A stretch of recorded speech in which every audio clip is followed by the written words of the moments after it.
one of the lawmakers who attended that meeting, Texas Democratic Congresswoman Veronica Escobar. She is a member of the Congressional Progressive Hispanic and Women's Caucuses. Congresswoman, it's a pleasure to see you. Thank you for being with me this morning. How'd you feel coming out of that meeting yesterday? Well, Jose, first and foremost, thank you for having me on your show. It's a pleasure to be with you. It was a great meeting. It was wonderful to visit with the president, to hear about where negotiations stand, to learn how hard he is working for the American people, for our working families. We are absolutely united in wanting to get his agenda across the finish line and to get his legislation passed. And you represent, of course, the El Paso area. I recently talked with your colleague, Chuy Garcia of Illinois. He was there standing with you, right by you, when you were speaking right outside of the White House. He told us that he would not vote for the reconciliation bill unless it includes a path to citizenship for millions of undocumented immigrants here in the U.S., something the Senate parliamentarian has said would not be allowed under budget rules. Where do you stand on this? I want to get as much immigration reform as possible passed through reconciliation. You know, Jose, over the pandemic, we have really depended on our essential workers. 5 million essential workers in this country who have taken care of us are undocumented.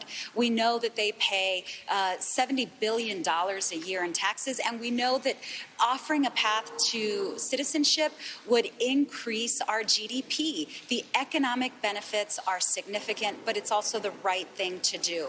I firmly stand with Senator Durbin in wanting to ensure that we get as many folks who've taken care of us to be able to achieve citizenship as possible, but we are unfortunately limited by that bird rule. It's an unfortunate reality that we face, and so we're going to keep pushing, and then we'll see how far we can get. But it's a priority. Yeah, it's clearly many Democrats are still working to find a way to get something into this reconciliation bill on immigration. The Washington Post reports one option under consideration is to provide protected status that stops short of a path to citizenship. Another is a proposal to allow immigrants who arrived in the U.S. before 2010 to apply for a green card. Well, how do you feel about those efforts, and what happens if those efforts are also a failure? Well, so those efforts represent, I think, unfortunately, a piecemeal approach to this. The real solution, Jose, obviously, is for Congress to pass legislation to make, the House, as you know, passed the Dream and Promise Act. We passed the Farm Worker Modernization Act. We are wanting to see passage of the president's more comprehensive immigration bill. But because of the Senate and their instrument of obstruction called the filibuster, we're not able to do it. So reconciliation is the only path. It's going to probably be piecemeal, but I will tell you, I will take everything that we can get. And then I think we also have to look at what the executive can do. What can the president do to expand those legal pathways? That's harder, that's more challenging, but we've got to really use every tool in our toolbox at this point. Congresswoman, you're also a member of the Armed Services Committee and are a lead sponsor of the Vanessa Guillén Military Justice Improvement and Increasing Prevention Act. It's named after Specialist Vanessa Guillén, who was murdered at Fort Hood last year after she was sexually harassed by a supervisor. The law would remove decisions on prosecuting sexual assault and other major crimes from commanders. Where do things stand on this bill that you've been on the forefront of?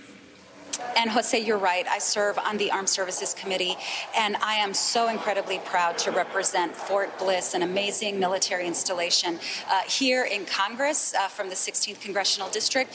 And the Vanessa Guillén Act is something that kind of came through our Military Personnel Subcommittee. I'm proud to be the vice chairwoman on that subcommittee. We got provisions into the House's version of the National Defense Authorization Act. We're waiting on the Senate. The Senate should be passing its version of the NDAA hopefully before Thanksgiving, and then it will go to conference. In conference, we want to preserve as many of those reforms as possible. We owe it to our service members. We owe it to Vanessa Guillén and her memory. And we owe it to the American people to make sure that we are doing right by our military. Yeah, it's so important to keep her name in the forefront of everything. Congresswoman, it's a real pleasure to see you. Thank you for your time this morning. Likewise. Thank you, Jose. Thank you so much.